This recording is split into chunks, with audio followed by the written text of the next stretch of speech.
Okay, so going forth from here, if I'm ever filming videos in my dorm, I apologize for all the background noise.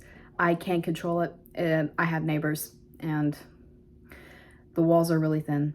So if you hear doors closing, if you hear just a repetitive coming from the wall, it's the wall. I don't know what's going on with the dorm. But yeah, that's pretty much it. I apologize for all the background noise going forward from here, but hopefully you won't really pay attention to that and you'll just pay attention to me. So anyway, let's get the review started.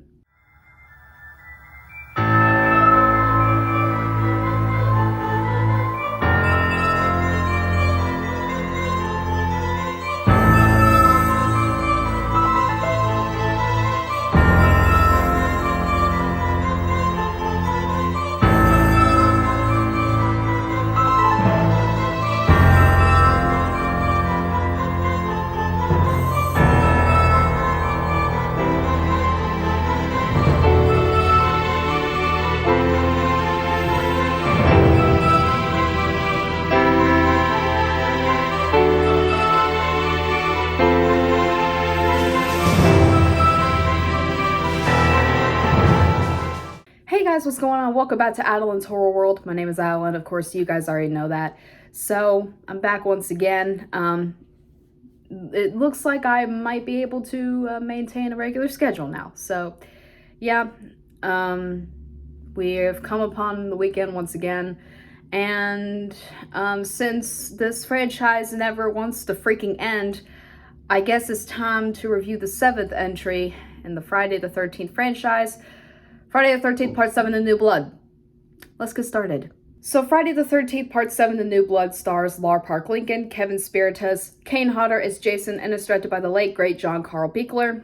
This is, of course, the 7th entry in the series, and arguably the most divisive entry, mainly because people either love it and think it's one of the best ones, or they think it's just, nah, it's okay. Years after the strange, drowning death of her father, Tina Shepard returns to the site of his demise, Crystal Lake. Her developing psychic powers were responsible for ending his life, leaving Tina riddled with guilt as an adult. While deceitful Dr. Cruz tries to manipulate her abilities for his own ends, both physician and patient are in for a shock when Tina's powers unwittingly free camper killer Jason Voorhees from his watery slumber. So before I get into my overall thoughts of the film, I'll go over a bit of trivia and some fun facts about this one. You can pretty much tell that at this point Paramount was running out of ideas for Jason films. So, a long thought of plan between Paramount and New Line Cinema was Freddy vs. Jason. Yes, it started with this one. It started all the way back in the 80s. The idea of Freddy vs. Jason, and it wouldn't come into fruition for another 15 years. But anyway, so yeah, Paramount wanted to do Freddy vs. Jason, but New Line Cinema and Paramount could not come to an agreement on what they wanted to do for said film. Then they were like, well, we want Jason to have a match that can actually go toe-to-toe with him, so Jason vs. Carrie maybe, but Paramount did not own Carrie. Great film, by the way, by Brian De Palma, which I will review one day. I know I reviewed it like 5 years ago, but it was a terrible review. I'll re-review it. It's no longer on the channel, so don't bother looking. But yeah, they thought about Jason vs. Carrie, but yeah, Paramount did not own, they didn't own Carrie. MGM owned Carrie. So they decided, let's do Jason versus rip-off Carrie. And boom, you have Part 7. And this one is the installment where I see people all over the place. I see people say it's terrible. I see people say it's just okay, or it's bad, but it's not horrible. I see people say it's great, and then I see people, some of them I know, who say it's the best one. While I don't think it's the best one, it's definitely my top 5. And even though I go back and forth on this movie a lot, I really like The New Blood. And I'm going to tell you why. So getting into the positives of Friday the 13th Part 7, we have to talk about Lar Park Lincoln, who I met, by the way, who plays Tina in this movie. I think she gives my favorite performance in the entire franchise. Sue me. I love Laura's performance in this movie. And I might be biased because I met her, but no, I'm not biased. I think she's genuinely great in this movie. She brings a sense of vulnerability, but also a strength to Tina's character, which I actually really like. And while Tina is not my favorite final girl in the series, that's Jenny from part 2, Tina's certainly right up there. I really like this character. And I know it's basically Walmart Carrie, but I don't care. Tina's character is different enough from Carrie that I can accept it. And I like the development she goes throughout the movie, from not being able to control her powers at all to learning how to do it when it comes to facing Jason towards the end of the movie. So I really like that. Secondly, we have to talk about Jason. We have to talk about Kane Hodder, who I also met, by the way. I think he's one of the best Jasons. He's no Ted White. I'll always think Ted White is the best Jason. Rest in peace. But Kane Hodder is certainly my second favorite Jason. I really like this version of Jason. I love the attention to detail that Beuchler decided to go with having Jason have every single wound from the past films, from the axe mark to the head, from the machete wound to the eye that Tommy gave him in part 4, to like the propeller cutting part of his jaw off in part 6 and part of the mask as well. This is a really beaten down, decrepit version of Jason, and I love it. I love every second of it. I love it. I love the look of Jason. I like the way Kane Hodder portrays him. Like, this Jason certainly has more anger than the other ones. The other ones, he was just like a walking killing machine. But like, there's certain moments with Kane Hodder's Jason where he's just like he's mad. He is so mad throughout the entire film. And I'm like, honestly, that fits Jason really well. So I'm a fan. Next, I used to not be a fan of the side characters, but they've actually kind of grown on me a little bit. I actually like some of the side characters. I really like Mrs. Shepard. I love Susan Blue as the character. I think she brings so much maternal strength to this character. Really love it. And although I really don't like the character, I do like Terry Kaiser as Dr. Cruz. I really like him as the character. He's a very good actor. I think Dr. Cruz is runner-up for most despicable character in the entire franchise, but Terry Kaiser did a good job. And I'm going to recommend a fan film called Roseblood, a sequel to this movie. You can find it on YouTube. I actually think it's quite good, and it's pretty much the aftermath of part 7. What happens almost immediately afterwards. And also, you have Terry Kaiser, Laura Park-Lincoln, and Kevin Spiritas at some point in the movie, so be looking out for that. But yeah, I'm going to recommend that fan film because Dr. Cruz is incorporated into the movie in a way you won't expect. But I also like the other characters. I really like Nick. I think he's one of my favorite final guys in the entire franchise. Kevin Spiritas brings a lot of charisma to the character. I hate to admit it, but I like how much... I don't know. I like Melissa. Like, fashion-wise, yes. Give us all that. But, like, I don't know. Is it Susan Jennifer Sullivan? I think that's her name. If I'm incorrect, I'll correct myself in editing. But I like how she plays Melissa. She's like your stereotypical mean girl of the franchise. But, I don't know. She brings, like, I don't know. I like her anyway. I don't know how to describe it. And I also like, even though we don't really get them that much in the movie, I like Russell and Sandra. I like Robin and Maddie, even though Robin she's kind of rude to Maddie, even though they're supposed to be friends, but I don't really buy them as friends because she's just mean to her throughout the film. And yeah, I even like Eddie, even though he's basically the nerd stereotype. And I like Ben and Kate, even though they're barely in the film at all. I don't know, I like these characters. They're not like part 4 when it comes to side characters, but I think they're quite out there. I actually like this cast of characters. Next, like Jason Lives, I actually think this movie is filmed really well. I think it's directed very well. Beuchler definitely had a vision with the film. He definitely had a vision with this film. Even though he never wanted to make a Friday the 13th movie, he still put in all of his efforts. Unfortunately, associate producer Barbara Sachs kind of ruined it for him.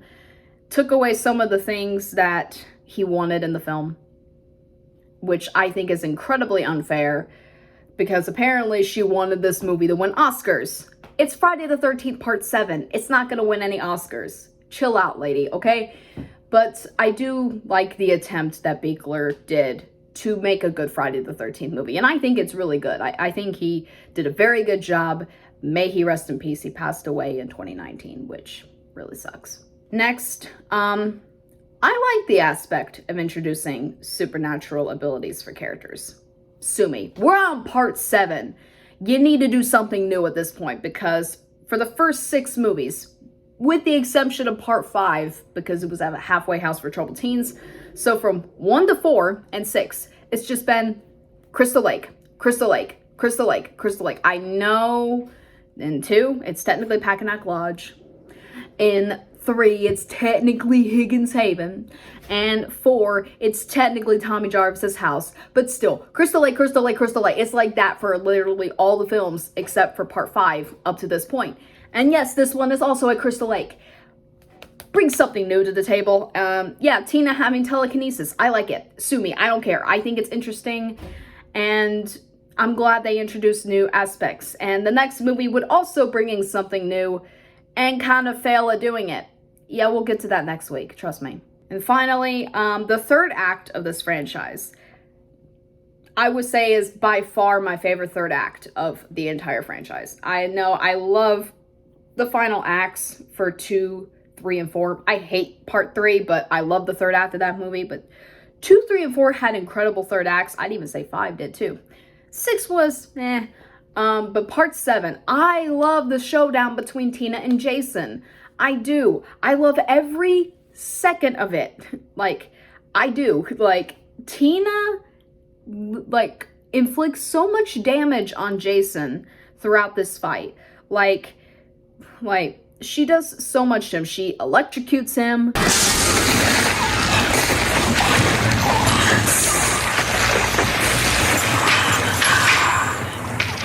She headbutts him with David's decapitated head. She drops the freaking roof on him.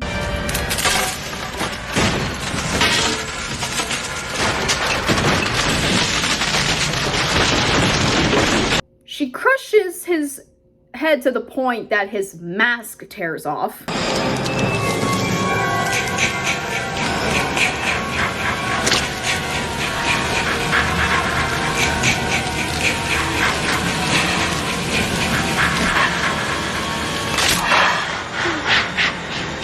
Then she sets him on bloody fire.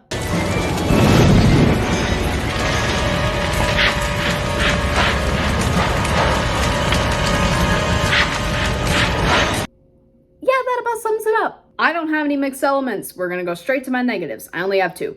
1, the ending is dumb. The ending is so dumb with Tina's dad being reanimated with her powers to pull Jason back into the lake. I have a question. How did her dad kill him, perhaps? That's one thing I've always wondered. How exactly did he kill Jason? I genuinely want to know. How did he kill Jason? He just wraps a chain around him, yet another chain, and just yanks him in there. You trying to drown him or something? Because Jason isn't going to drown. He's a zombie.